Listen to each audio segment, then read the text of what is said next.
Humankind has received many gifts from ecosystems, such as food, clothing, shelter, clean air, water, and protection from natural disasters. We have maintained the sustainable way of life for a very long time as being in harmony with nature or being a part of it.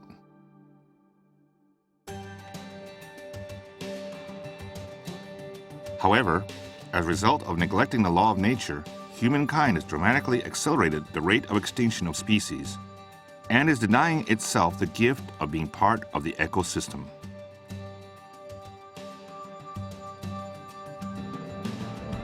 Various efforts have been made around the world to overcome this crisis, but we have not yet been able to stop the rapid loss of biodiversity all over the world. For landscapes developed by human activities, such as agriculture and forestry, we support efforts around the world that promote harmony with nature. We aim to realize biodiversity conservation and the sustainable use of natural resources at a global level. This is the foundation of the Satoyama Initiative.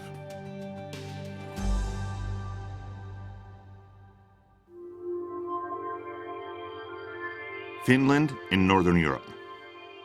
The birds have built their nests in the field and are raising their young.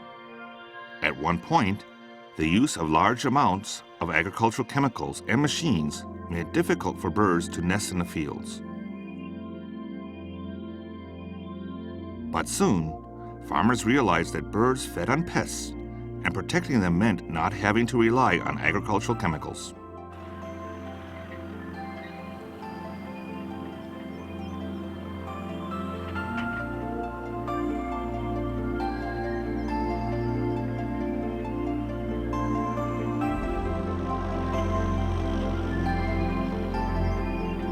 Ever since, people here have used natural mechanisms to their advantage and have lived in harmony with nature.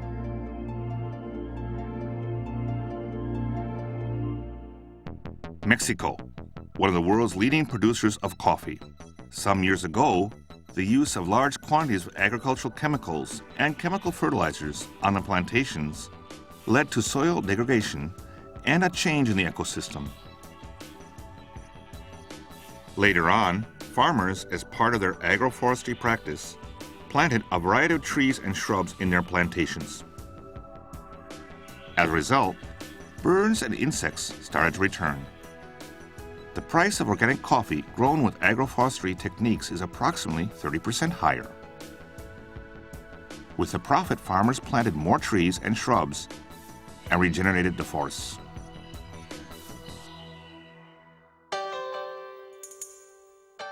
The rice terraces of Cordillera in northern Luzon of the Philippines are a World Heritage Site. They were built by the Ifugao tribe over 2,000 years ago and are still being used today.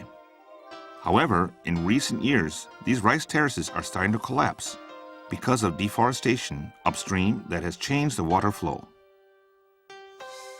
Many young people have also emigrated to urban areas, creating a shortage of farmers to maintain the rice terraces. To ensure that the productive land inherited from their ancestors is passed down to future generations, trees have been planted upstream with the cooperation of many people in and out of the community.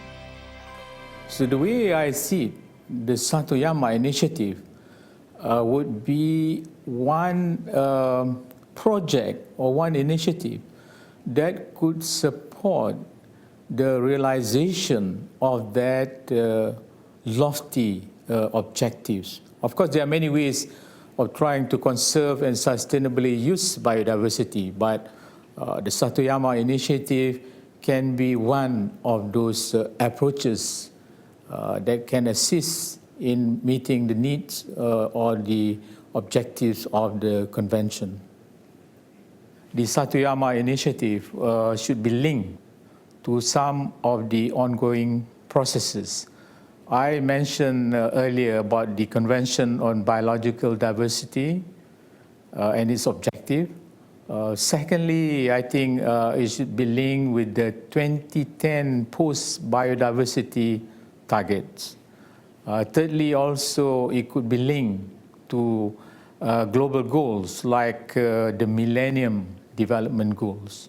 So all those are already pointers that there could be linked to the Satoyama Initiative. And so I worked on that, and I collected a bunch of case studies that really showed where farmers were living in a way that maintained biodiversity. And so I wrote a book called Eco-Agriculture. And after that, I discovered Satoyama, which of course is much older than what I was doing, but I just didn't hear about it. I heard about it too late.